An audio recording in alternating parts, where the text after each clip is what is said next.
নমস্কার। এসআইআর নিয়ে পশ্চিমবঙ্গে যে তুলকালাম কেলেঙ্কারি চলছে, যেটাই বলুন যথার্থ কারণেই বলা হবে, তাতে কিন্তু আরেকটা জিনিস হচ্ছে, ভারতবর্ষে কিছু গুরুত্বপূর্ণ ঘটনা ঘটে যাচ্ছে যেগুলো চোখের আড়ালে থেকে যাচ্ছে। তো দুটো খুব গুরুত্বপূর্ণ পদ ছাড়া হয়ে গেল একদম সাম্প্রতিক অতীতে।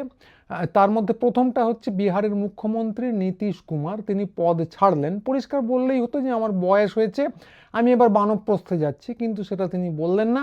কারণ ব্যাপারটা তা নয়, তিনি বললেন যে আমি এখন রাজ্যসভায় যাচ্ছি। অনেক দিন অনেক জায়গায় ঘোরা হয়েছে, বিধানসভা, বিধান পরিষদ ইত্যাদি প্রভৃতি, রাজ্যসভাটা কখনো যাওয়া হয়নি, ওইটা এবার যাব।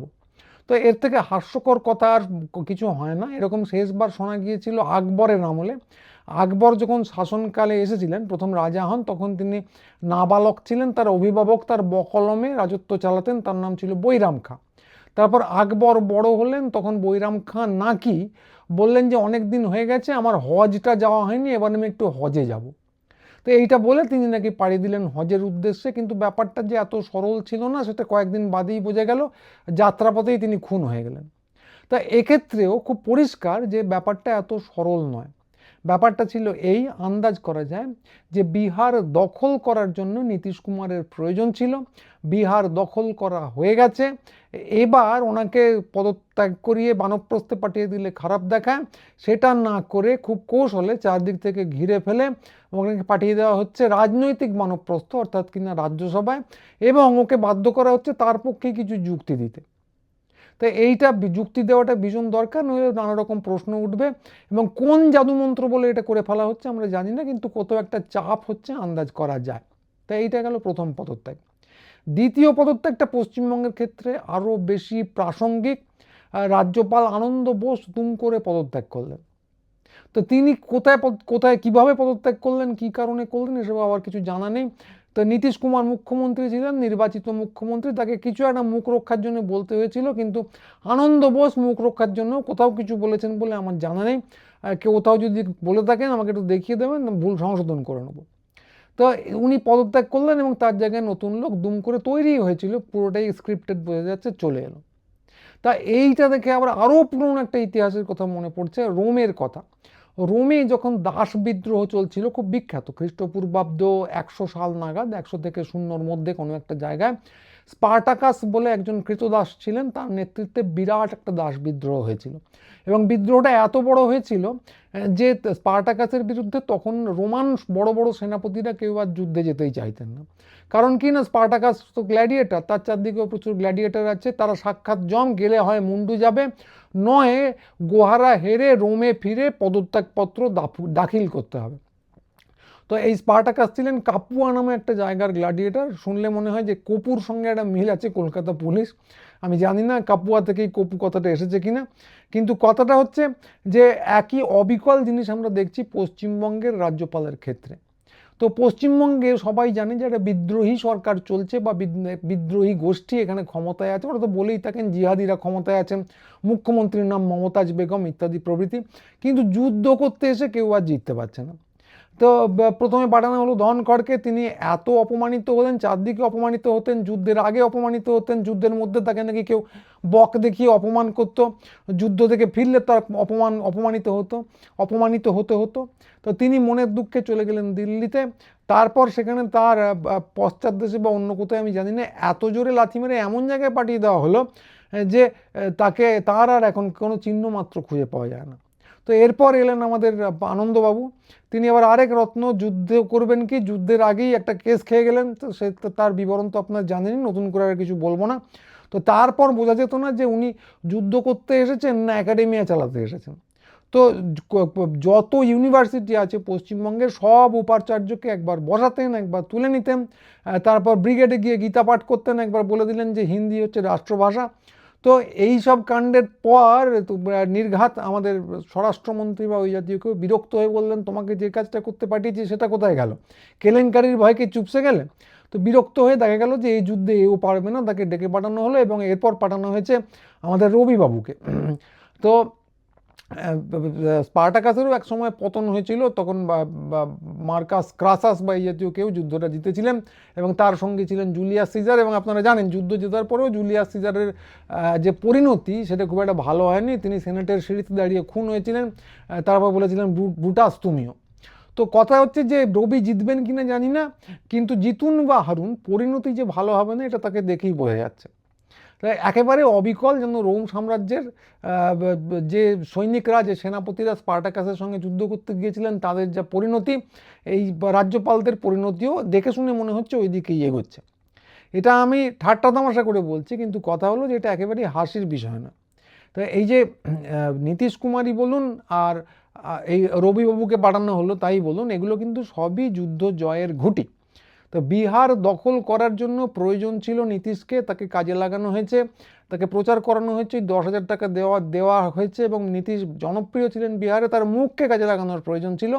এবং তারপর বিহার যখন দখল করা হয়ে গেছে তখন কাজ ফুরোলেই পাজি, তাকে একদম ছুঁড়ে ফেলে দেওয়া হয়েছে। এবং ছুঁড়ে ফেললে খারাপ লাগে ডাস্টবিনে, তাই রাজনৈতিক বানপ্রস্থ অর্থাৎ কিনা রাজ্যসভায় পাঠানো হয়েছে এবং ওনাকেই বলা হচ্ছে যে ব্যাখ্যা দিন একটা, এবং উনি ব্যাখ্যা দিচ্ছেন। তো কোন জাদু মন্ত্র বলে সেটা আমরা জানি না, একেবারেই জানি না। কোথাও চাপ ছিল, কিছু একটা ব্যাপার ছিল, নইলে কিন্তু গ্রেপ্তার করে ফেলবো এই জাতীয় কিছু একটা কেস থাকতেও পারে, আমি জানি না। কিন্তু এরকম একটা আন্ডারস্ট্যান্ডিং কোথাও একটা তৈরি হয়েছিল, চাপ তৈরি হয়েছিল, এবং এটা একটা খুব হিসেব করা ছক যে আগে ক্ষমতায় আসবো তারপর ওকে বানপ্রস্থে পাঠাবো, এবং সেই ছকটা খুব সাফল্যমণ্ডিতভাবে এখানে পালন করে ফেলা হয়েছে। বিহার এখন বিজেপির দখলে বা দখলে যেতে চলেছে। নীতিশ কুমারের আর সেখানে কোনো প্রয়োজন নেই, যেটুকু প্রয়োজন ছিল ফুরিয়েছে। তো এটা একরকম করে ঘুঁটি সাজিয়ে ক্ষমতা দখল বিহারে খুব সাফল্যমণ্ডিতভাবে করা হয়েছে। এবং বিরোধীরা অভিযোগ করেছেন যে এসআইআর নামক যে ব্যাপারটা হয়েছিল এই ব্যাপারটাও এখানে ভীষণভাবে কাজে লাগানো হয়েছে। তো বিহার তো একরকম করে চুকে বুকে গেছে, সবাই দেখছি চুপচাপও আছেন। কিন্তু এরপরে আসছে পশ্চিমবঙ্গের নির্বাচন। তো পশ্চিমবঙ্গের নির্বাচনের ক্ষেত্রেও ঘুঁটিটা খুব পরিষ্কারভাবে সাজানো হয়েছে।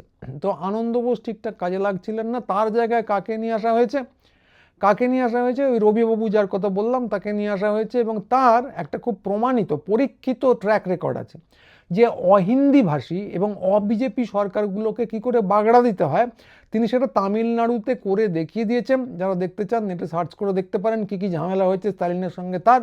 তো তাকেই এখানে পাঠানো হয়েছে পরীক্ষিত ট্র্যাক রেকর্ড নিয়ে, যে এখানে তিনি যেন বাগড়া দিতে পারেন।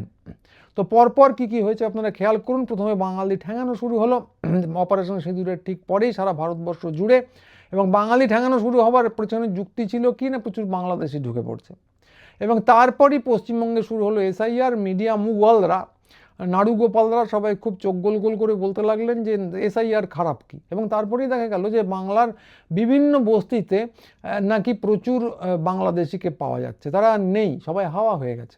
তো বস্তিতে কারা থাকতো, তারা কাজে গেছে না বিহারে ভোট দিতে গেছে জানার কোনো উপায় ছিল না, কিন্তু মিডিয়া ওরকম দেখানো শুরু হলো। এবং ঠিক তারপরেই এই এসআইআরের যৌক্তিকতাকে প্রমাণ করার জন্য দেখানো হলো যে সীমান্তে নাকি বাংলাদেশিদের ভিড়, ওই 70-80 লোক ভিড় করে আছেন, সেটা দেখিয়ে কুমির ছানার মতো বারবার দেখিয়ে প্রমাণ করার চেষ্টা হলো যে বাংলাদেশিরা প্রচুর পরিমাণে পালাচ্ছেন।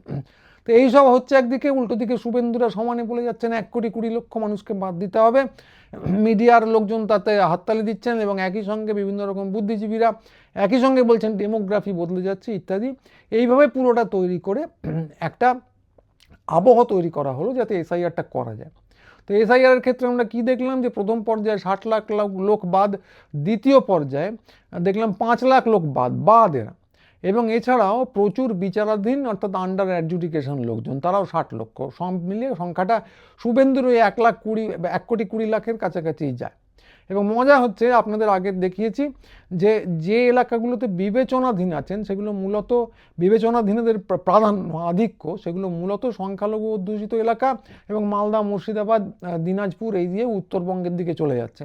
তো আমরা যেটা দেখিয়েছি যে যেখানে 2021-এ তৃণমূলের মার্জিন বেশি ছিল সেখানেই খুব খুব পরিকল্পিতভাবেই মনে হয় যে ঠিক সেখানেই বিচারাধীনের সংখ্যা সব থেকে বেশি। তো এইটা গেল সংখ্যালঘুদের অংশ। তো আগের ভিডিওতে বলেছি, বিশদে দেখে নিতে পারেন, এখন আর বললাম না। তো উল্টো দিকে যেটা করা হলো, বাদের ক্ষেত্রে কিন্তু হিন্দু মুসলমানের ব্যাপার নেই। বাদের ক্ষেত্রে রিলেটেড লিস্টে কিন্তু প্রচুর হিন্দু এবং প্রচুর মতুয়াও সেখানে আছেন।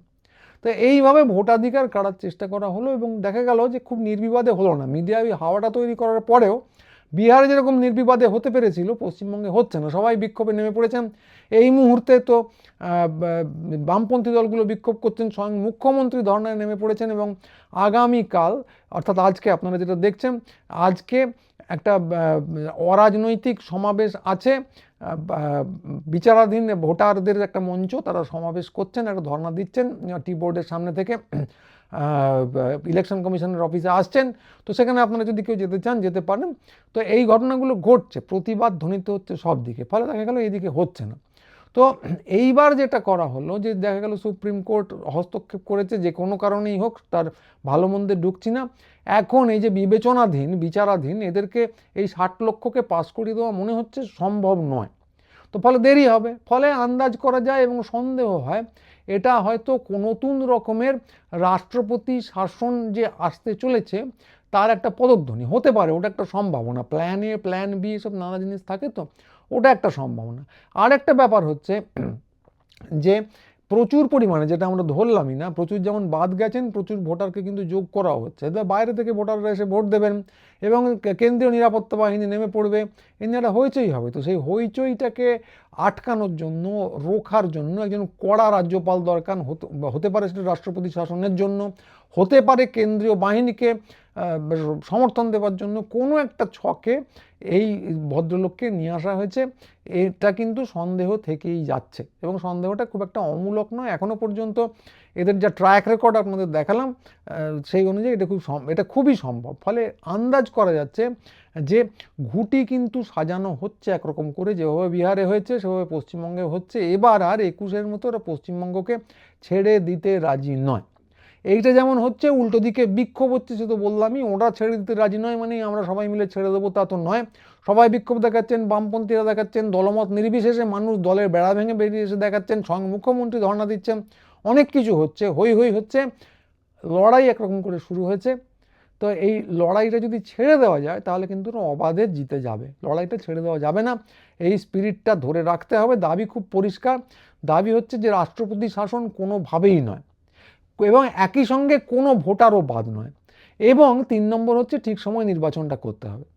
তো এই 3টে দাবি নিয়ে খুব পরিষ্কার রেখে ধর্ণা হোক যাই হোক, সেখানে খুব পরিষ্কারভাবে এই 3টে দাবি পরিষ্কারভাবে রাখা উচিত এবং সমস্যার সমাধানের জন্য দরকারে যে 2025 সালের প্রাথমিক যে তালিকা ছিল সেই দিয়ে ভোট করা যেতে পারে এই 3টে দাবি মেটাতে গেলে। এই এসআইআরকে দরকার হলে বাতিল কাগজের জঞ্জালে ফেলে দিতে হবে, কিন্তু রাষ্ট্রপতি শাসন নয়, কোনো ভোটার বাদ নয় এবং অসময়ে ভোট নয়, একদম সময় ভোট হতে হবে।